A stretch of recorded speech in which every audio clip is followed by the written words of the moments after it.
ஏற்கனவே ஒரு முடக்குவாதமுடையவனை இயேசு கிறிஸ்துவினிடத்திலே கொண்டு வந்த பொழுதோ அவனை பார்த்து ஆண்டவராய் இயேசு கிறிஸ்து சொல்லுகிறார், உன் பாவங்கள் உனக்கு மன்னிக்கப்பட்டது என்று சொல்லுகிறார். அவர்களோ ஒரு அற்புத சுகத்திற்காக வந்தார். பாவம் மன்னிக்கப்பட்ட போது அவனுடைய வியாதிகள் சுகமாக்கப்பட்டது. அவன் வியாதிகள் சுகமாக்கப்பட்ட போது அவனுடைய நல்ல காலம் அவனுக்கு திரும்பவும் கையில் கிடைத்தது. இப்பொழுது அவன் புது மனிதனானான். பாவம் மனிதர்களை தேவனை விட்டு பிரிக்கிறது. தேவனை விட்டு பிரிந்த மனிதர்கள் செடியிலிருந்து அறுந்து விழுந்த கொடிகள் கொப்பா இருக்கிறார்கள். பாவம் மனிதனை தேவனை விட்டு தூரமாய் விலகச் செய்கிறது. பாவம் மனிதனை மேலும் மேலும் கேட்டின் வழியிலே அவனை கொண்டு செல்கிறது. சாபத்தின் வாழ்க்கைக்குள் கொண்டு போய்விடுகிறது. இது பாவம். கடவுளுக்கு விரோதமான எந்த ஒரு செயலும் பாவமே. எந்த ஒரு செயலும் பாவமே. கொலை பாவம் என்றால் பொய் பேசுவது அதை விட ஒரு பாவம். வேசித்தனம் பாவம் என்றால் உலகத்தை நேசிப்பது அதை விட பாவம். இப்படி பாவம் ஒவ்வொரு வார்த்தையிலும் நீங்கள் படிக்கும் போது அறிந்து கொள்ள முடியும். இந்த பரிசுத்த வேதாகமத்திலே பாவமே மனுக்குலத்தின் பிரதான எதிரி. சுவிசேஷம் என்பது தேவனோடு சமாதானம் என்கிறதை வலியுறுத்தக்கூடியது. தேவனை விட்டு பிரிந்து செடியை விட்டு அறுப்புண்டு போய் கிடக்கிற கொடிகளுக்கு ஒரு நற்செய்தி தான் சுவிசேஷம். இந்த சுவிசேஷத்தை பகைக்கிறவர்கள் பின் நாட்களிலே அவர்கள் தங்களுடைய மதியீனமான செயலை நினைத்து அழுது புலம்புவார்கள். தேவன் மனிதனோடு ஒப்புரவாக விரும்புகிறார். மனிதன் தேவனோடு ஒப்புரவாவதற்கு காலத்தை கூட்டிக் கொடுக்கிறார். அதுதான் இரட்சணிய காலம், கிருபையின் காலம். சிலுவையிலே பாவத்தை கொன்றார். விசுவாசிக்கிறவருக்கு நல்ல காலத்தை வாக்களித்தார். விசுவாசித்தவர்கள் தப்பினார்கள், தப்புவிக்கப்படுகிறார்கள், இனியும் தப்புவிக்கப்படுவார்கள். தேவனோடு கூட உள்ள தொடர்பை இழந்து போன மனுக்குலம் தேவ மகிமையற்றதாகி மாறி கெட்ட காலத்தை தங்களுக்குள் வருவித்துக் கொண்டதை கடவுள் மாற்ற விரும்புகிறார். தேவனுடைய தொடர்பை மனுக்குலம் என்றைக்கு தவறவிட்டார்களோ, இழந்து போனார்களோ, அன்றைக்கே அவருடைய கெட்ட காலம் ஆரம்பித்து விட்டது.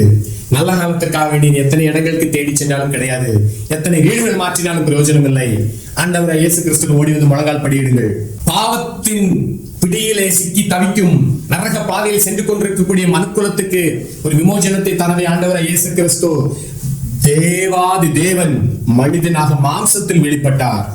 மாம்சத்தில் வெளிப்பட்டு நமக்காக, நம்முடைய பாவங்களுக்காக சிலுவையில் அவர் அடிக்கப்பட்டு அதோடு மாத்திரமல்ல, மரித்தார், அடக்கம் பண்ணப்பட்டார், 3ஆம் நாளிலே உயிரோடு எழுந்தார். இதுதான் நற்செய்தி. ஆகியாத்தான் யோபு என்கிற பக்தன் என் மீட்பர் உயிரோடு இருக்கிறார் சொல்லி இயேசு கிறிஸ்துவினுடைய காலத்துக்கு முன்பாகவே சுமார் 4000 ஆண்டுகளுக்கு முன்பாக அந்த பக்தன் அப்படியாக அவர் எழுதுகிறார். நம்பிக்கையற்றிருந்த மனுக்குலத்துக்கு இயேசு கிறிஸ்து உயிர் தந்த பின்பு சொல்லுகிறார், உங்களுக்கு சமாதானம் உண்டாவதாக சொன்ன வார்த்தை தான் முதல் வார்த்தை. சமாதானத்தை இழந்த மனுஷர்களே, சமாதானத்தை பெற்றுக்கொள்ள வேண்டுமானால் ஒரே வழி இயேசு கிறிஸ்து மாத்திரமே. வெளிப்படுத்தல் 20ஆம் அதிகாரத்திலே 15ஆம் வசனத்திலே ஜீவ புஸ்தகத்திலே எழுதப்பட்டவனாக காணப்படாதவனோ அவன் அக்கினி கடலிலே தள்ளப்பட்டான் என்று வாசிக்கிறோம். ஜீவ புஸ்தகத்திலே பெயர் எழுதப்படாதவர்களுக்கோ அவர்களுக்கு காத்திருக்கிறது கெட்ட காலத்தின் உச்சகட்ட காலம். அது வார்த்தையில் விவரிக்க முடியாது. அது மகா கொடிய காலம். ஜீவ புஸ்தகத்தில் பெயர் எழுதப்படுவதற்காக வேண்டியே தாமதிக்கிறார் ஆண்டவர்.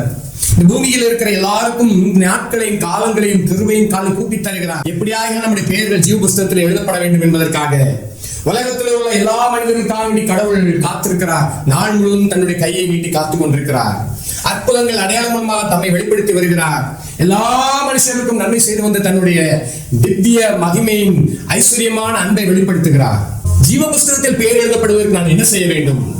உங்களில் ஒரு சிலருக்கு கேள்வி எழுமானால் இதோ உங்களுக்கான சிறந்த பதில்களை நான் தருகிறேன். வேதத்தில் அப்போஸ்தலன் என்கிற பகுதியிலே 16ஆம் அதிகாரத்திலே 31ஆம் வசனத்திலே ஒரு சிறைச்சாலை அதிகாரி இந்த கேள்வியை கேட்கிறான். ஆண்டவன்மாரே, ரட்சிக்கப்படுவதற்கு நான் என்ன செய்ய வேண்டும் என்று சொல்லி கேட்ட பொழுதோ, ரட்சிக்கப்படுவதற்கு என்கிற வார்த்தை இன்னும் சொல்ல வேண்டுமானால் அது ஜீவ புஸ்தகத்தில் பெயர் எழுதப்படுவதற்கு நான் என்ன செய்ய வேண்டும் என்கிற வார்த்தைக்கு ஒப்பானதாகும்.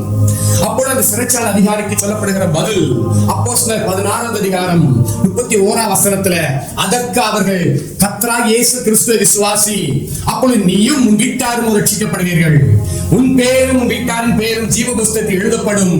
நீ கர்த்தராகிய இயேசு கிறிஸ்துவை விசுவாசி. இந்த கர்த்தராகிய இயேசு கிறிஸ்துவை விசுவாசிக்கும் பொழுது பரலோகத்திலே ஜீவ புஸ்தகத்திலே பேர் எழுதப்படுகிறது. ரட்சிப்பை குறித்து இன்னும் ஒரு வசனம் சொல்லுகிறது, கொஞ்சம் கூட ஆழமாக.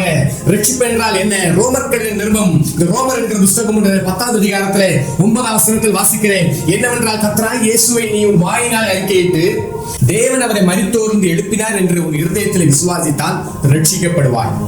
நீதி உண்டாக இருதயத்தில் விசுவாசிக்கப்படும். ரட்சிப்பு உண்டாக வாயினால் அறிக்கை செய்யப்படும். அவர் விசுவாசிக்கிறவன் எவனோ வெட்கப்படுவதில்லை என்று வேதம் சொல்லுகிறது. எப்பொழுது வெட்கப்படுவதில்லை? நியாய தீர்ப்பு நாளில் வெட்கப்படுவதில்லை. அவன் வெள்ளை சிங்காசன நியாய தீர்ப்பில் நிற்க வேண்டிய அவசியம் இல்லை. அவன் மத்திய ஆகாயத்திலே ஆண்டவராய் இயேசு கிறிஸ்து எடுத்துக்கொள்ளப்படுகிறது மாத்திரமல்ல, அங்கே அவனுக்கான பிரதிபலனை பெற்றுக் கொள்கிறான், நற்பலன்களை பெற்றுக் கொள்கிறான். ஆனால் கர்த்தராகிய இயேசு கிறிஸ்து விசுவாசிக்கும் பொழுது நீயும் உன் வீட்டாரும், ஐயோ நான் மாத்திரம் அந்த பரலோக பாக்கியத்தை பெற்று வீட்டார் அந்த பாக்கியத்தை இழந்து விடுவார்களா, எத்தனை கொடூரம், எத்தனை வேதனை. அவர்களும் அந்த வேதனை உள்ள நரகாக்கினிக்கு நேராக போய்விடுவார்களா, எத்தனை வேதனை. அதனால தான் பைபிள் சொல்லுது, நீயும் உன் வீட்டாரும் ரட்சிக்கப்படுவீர்கள். ரட்சிக்கப்படுவதற்கு என்பது மிக அவசியமானது. இது உங்களுடைய இருதயத்தில் நடக்கக்கூடிய காரியம். உங்களுடைய இருதயத்தில் செய்ய வேண்டிய விசுவாசம், உங்கள் இருதயத்தில் நீங்க வைக்க வேண்டிய விசுவாசம். இயேசு கிறிஸ்து எனக்காக மரித்தார், தேவன் அவரை எழுப்பினார் என்ற விசுவாசம் உங்களுக்கு உண்டாகட்டும். அந்த விசுவாசம் உங்களை நித்திய வாழ்வுக்கு நேராக நடத்த வல்லமை உள்ளதா இருக்கிறது. 1 யோவான் 1:7 அவருடைய குமாரனாகிய இயேசு கிறிஸ்துவின் ரத்தம் சகல பாவங்களை நீக்கி நம்மை சுத்திகரிக்க வல்லமை உள்ளது. நம்முடைய பாவங்களை மன்னிக்கிறதுக்கு தயவிருத்த தேவனுடைய கிருபை காலம் இது. எல்லா பாவங்களையும் மன்னித்து நம்மை நித்திய கரையிலே சேர்த்துக் கொள்ள அவர் ஆவல் உள்ளவராய் இருக்கிறார். நித்தியத்தை நீங்கள் எங்கே கழிக்க போகிறீர்கள்? நித்திய வாழ்வா இல்ல நித்திய அழிவா? பரலோகமா நரகமா? உங்கள் கையிலே. நல்ல காலம் என்பது உங்கள் கையிலே உள்ளது. இந்த நல்ல காலத்தை தேர்ந்தெடுப்பதும் தேர்ந்தெடுக்காமல் இருப்பது உங்கள் கையிலே. அது உங்கள் விருப்பம்.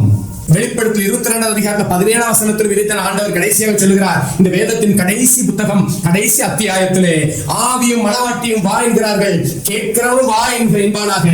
தாகமாயிருக்கிறவன் வரக்கடவன், விருப்பம் உள்ளவன் இலவசமாய் ஜீவ தண்ணீரை வாங்கிக் கொள்ள கடவன். விருப்பம் உள்ளவன் ஜீவ தண்ணீரை இலவசமாய் வாங்கிக் கொள்ள கடவன். விருப்பம் இருக்குமானால் உங்களுடைய கெட்ட காலத்தை நீங்கள் நல்ல காலமாக மாற்றிவிடக்கூடும். இந்த பரலோகத்திலே ஜீவ புஸ்தகத்திலே பேரெழுதப்பட்டவர்களுடைய வாழ்க்கை இந்த பூமியிலே ஒரு சமாதானம் உள்ள வாழ்க்கை. அவர்களுக்கோ என்றென்றைக்கும் நல்ல காலமே.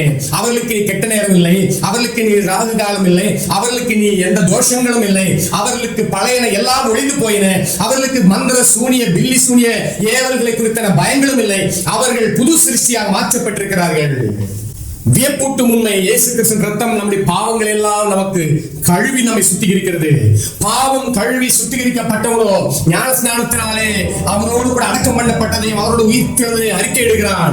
அவன் தண்ணீரில் இருந்து வெளியே வரும்போதோ புது சிருஷ்டியாக வெளியே வருகிறான், புது மனிதனாக வெளியே வருகிறான். பழையன எல்லாம் ஒளிந்து போயின, எல்லாம் புதிதாயின. இவன் பெயர் ஜீவ புஸ்தகத்தில் எழுதப்பட்டிருக்கிறதை இதோ சமூகத்துக்கு முன்பாக அறிக்கையிடுகிறான் ஞான ஸ்நானத்தின் மூலமாக. இவனுக்கு இனி நல்ல காலம் பிறந்தாச்சு, இனி இவனுக்கு கலக்கம் இல்லை, கவலை இல்லை, கண்ணீர் இல்லை, துக்கம் இல்லை. ஏனென்றால் இவனுடைய மீட்பர் உயிரோடு இருக்கிறார். இவருடைய மீட்பர் உயிரோடு இருக்கிறதுனால சுற்றி நடக்கிற ஆபத்துகளை குறித்து பயம் இல்லை, சுற்றி நடக்கக்கூடிய விபத்துகளை கண்டு பயம் இல்லை, நாசங்களை குறித்தோ எதை குறித்தும் பயம் இல்லை. என் மீட்பர் உயிரோடு இருக்கிறார். எல்லா இடங்களிலும் என்ன தவிப்பும் சஞ்சலங்களும் வேதனைகளும் உண்டானாலும் என் மீட்பர் உயிரோடு இருக்கிறார். ஒருவேளை இந்த மண் வீடாகி இந்த சரீரத்தை விட்டு நான் வெளியே போனாலும் அந்த நித்திய வாழ்வை பெற்றுக் கொள்வேன் என்கிற நிச்சயத்தோடு வாழ்கிறான். அவனுக்குள்ளாக ஒரு பூர்ண சமாதானமும் ஒரு நல்ல காலமே அவன் வாழ்க்கையில் எப்பொழுதும் காணப்படுகிறது.